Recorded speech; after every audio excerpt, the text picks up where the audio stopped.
Oregon State Police confirms it will be back to help the Bureau with protests this weekend. It comes on the heels of a largely hands-off response by the Bureau Saturday as two opposing groups squared off near the Justice Center.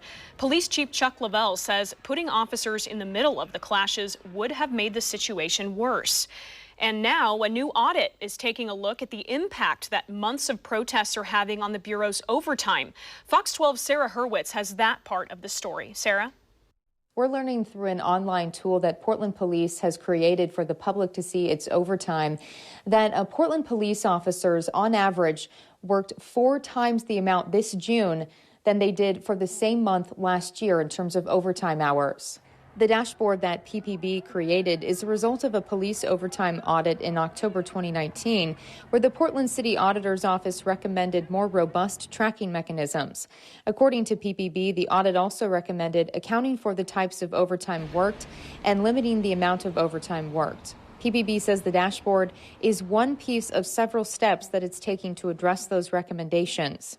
Now here's a look at some more of those numbers. According to that dashboard, the number of overtime hours spiked around May and June this year when protests and riots began in Portland. For example, June 2020 had on average 2,840 hours of overtime on average worked per day. June 2019, PPB officers worked on average 706 hours of overtime per day.